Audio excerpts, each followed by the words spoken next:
A grandfather signs his name on a Tuesday afternoon. Not a big signature. Not a dramatic one. The kind of signature you forget by dinner. 40 years later, his granddaughter will inherit the consequences of that exact signature, and she will never once know his name well enough to blame him for it.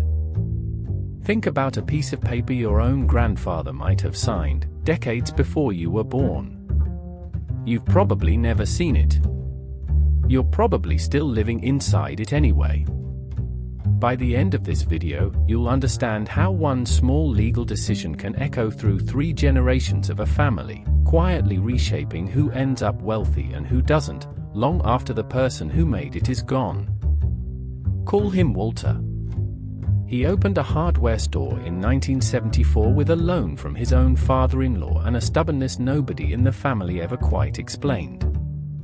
Built it with his own hands, literally, hammered the shelving himself, stood behind that same counter for 38 years, missed maybe for sick days in 4 decades.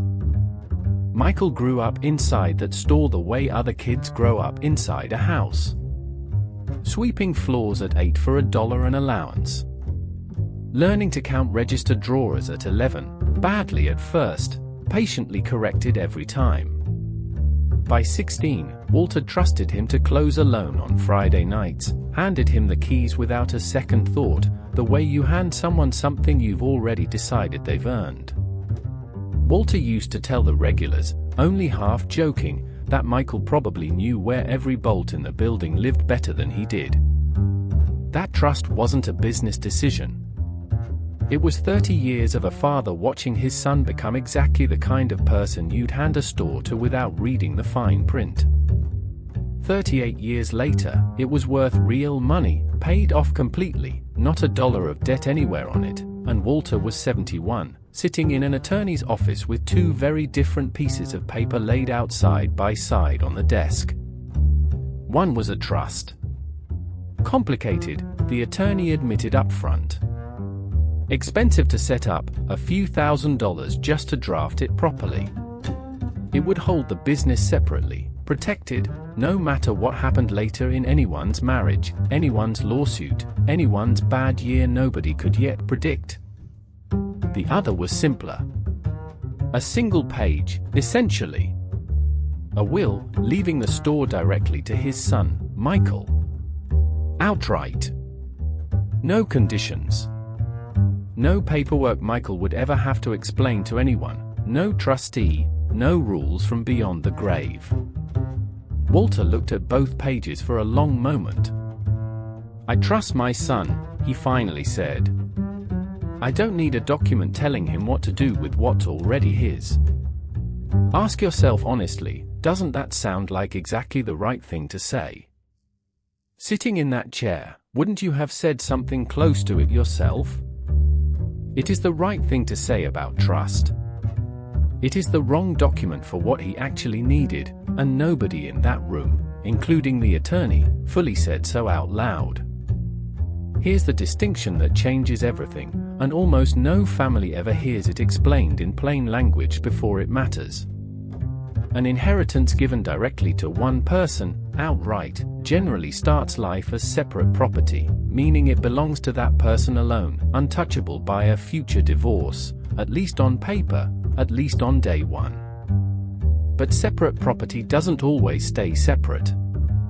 The moment it gets mixed with a marriage, a spouse working in the business, household bills paid from its profits, years passing quietly while nobody keeps score on purpose, the line between his and theirs can blur, without either spouse ever signing a single document that says so out loud. Courts have a word for this exact blurring, commingling. It doesn't require anyone to do anything wrong. It just requires enough ordinary years passing for the line to fade. A trust doesn't blur, no matter how many years pass, no matter how involved a spouse becomes. That's the entire difference an attorney was trying, gently, to explain that Tuesday afternoon, in words that probably sounded, at the time, like unnecessary complexity for a problem that didn't exist yet. Walter died 2 years later, quietly, in his sleep, the way he'd probably have chosen if anyone had asked him. Michael inherited the store outright, exactly as the will said, and ran it well for over a decade, expanded the paint department, added a small nursery out back that became the whole town's favorite thing about the place. His wife, Karen, worked the register 3 days a week for 12 of those years, unpaid officially, essential in every way that mattered, the one who remembered every regular customer's name and half their grandchildren's names too. Picture that marriage for a second. Genuinely happy, for a long time. They met, in fact, right there at the store, Karen coming in for paint samples for her first apartment and staying to talk for 40 minutes about nothing in particular. Two people building something together, quite literally, at the same counter Walter once stood behind, closing up some nights so late they'd just eat dinner in the break room instead of going home, splitting a sandwich over the register receipts.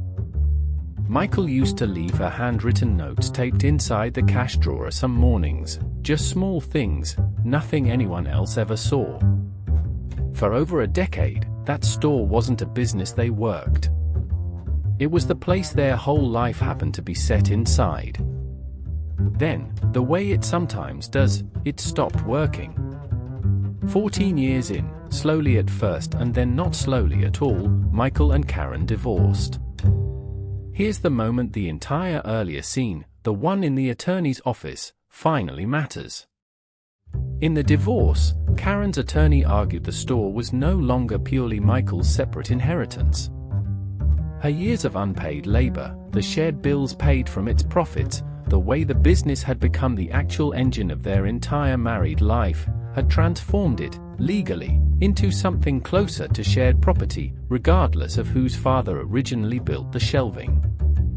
"I gave 12 years to that counter," Karen said, at one point, to her own attorney, not particularly for effect, just stating a fact she'd never once had to argue out loud before. "I don't know how to explain that it isn't mine too." Ask yourself honestly, if you'd spent 12 years behind that same counter, would you have felt any differently? A judge agreed, in part. Karen was awarded a substantial share of the store's total value. Michael didn't have that kind of cash sitting anywhere. Almost nobody running a small hardware store does.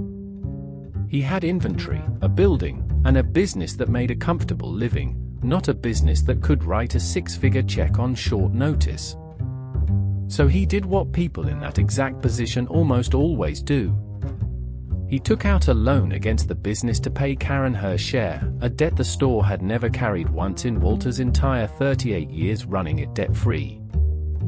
Think about that for a second. A business built by hand, paid off, protected, for 4 decades straight. Reopened to debt within 2 years of the son inheriting it outright, specifically because outright was the word Walter chose instead of protected, at a desk neither Michael nor Karen was ever in the room for. The store survived. It just never fully recovered. Slimmer margins, a loan payment where there used to be pure profit, fewer good years to reinvest, fewer good years to eventually pass down to whoever came next. That next person was Emma, Michael's daughter.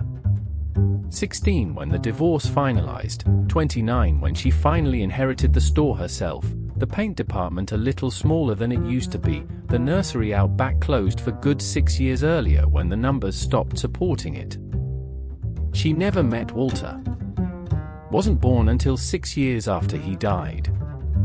She grew up hearing stories about a hardware store empire, in family legend anyway, uncles exaggerating over holiday dinners, and inherited instead a business still quietly finishing off a loan that existed only because of a decision made at a desk before she was even conceived. She found the original paperwork on a slow Tuesday afternoon, going through an old filing cabinet in the store's back office that hadn't been opened in years, the kind of drawer that sticks and complains before it finally gives. Dust rose off the folder in the afternoon light coming through the one small window back there, the same light that had probably fallen on Walter's own paperwork decades earlier. Yellowed manila, a rubber band gone brittle and snapping the moment she touched it. 2 documents, actually, stapled together by some long-forgotten employee. The staple rusted at the corner, the trust Walter never signed, its final page blank where his signature should have been, and the will he did sign, his handwriting still dark and certain across the bottom of the page. She sat down right there on the office floor, back against the filing cabinet, and read the trust first, cover to cover, 20 minutes of legal language written for a version of her family that never quite came to exist, her fingers tracing the empty signature line at the end like it might still, somehow, answer her.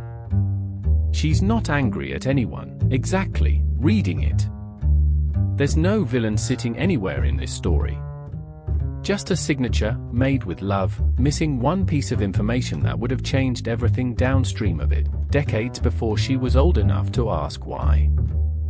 Here's the sentence worth carrying out of this video: Walter didn't fail to love his son enough. He failed to ask one question that had nothing to do with love at all. Not do I trust Michael?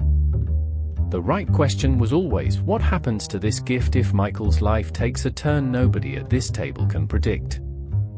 So what actually protects a family across generations, when trust alone isn't enough?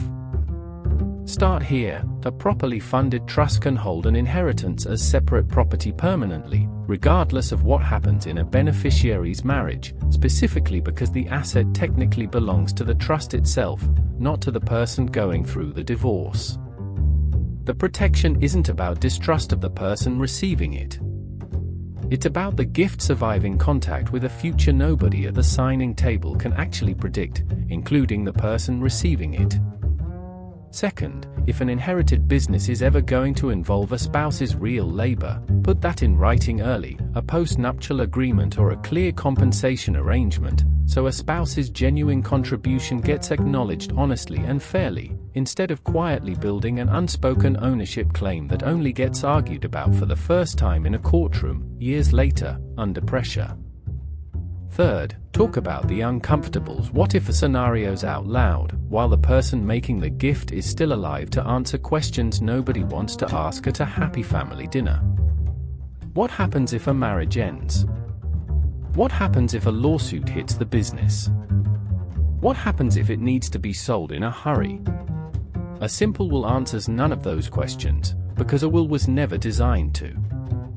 A properly structured trust can answer all of them, in advance, calmly, on a Tuesday afternoon in an attorney's office, instead of in a courtroom 14 years later with 2 exhausted people who used to love each other. None of this means never trust your children with an inheritance outright. Plenty of families do exactly that and nothing ever goes wrong. It means understanding that outright and protected are 2 different gifts, wearing the same warm intention, and only one of them actually survives contact with a future you can't see from the signing table. Emma kept the store. She also did something her father never had the chance to do at her age, something her grandfather never knew he'd wished someone had done for him. She met with an estate attorney the same year she inherited it, and set up a trust of her own, specifically so that whatever she eventually passes down arrives protected, not just given. She still has Walter's old hammer, the one he used to build the original shelving back in 1974, mounted behind the register where every customer walks past it without knowing the story. She dusts it sometimes, absent-mindedly, the way you dust something that stopped being an object and started being a question. She never got to ask him why he chose the will over the trust. She stopped needing to. The hammer answers a different question instead, the one that actually matters. What he built was always meant to last past him. He just never learned that love and protection are 2 separate signatures, wearing the same handwriting, and a family can carry the gap between them for 3 generations before anyone thinks to close it. Somewhere right now, another grandfather is sitting across from another attorney, 2 documents on the table, about to choose the simpler one because it feels warmer, because the complicated one feels, somehow, like a small betrayal of trust rather than an act of it. The warmth was never the problem. It's what the warmth left unprotected that a granddaughter, not yet born, will spend a decade of her 20s quietly paying down, dusting a hammer she never got to ask a single question about. Every family thinks inheritance is about what you leave behind. It was never that.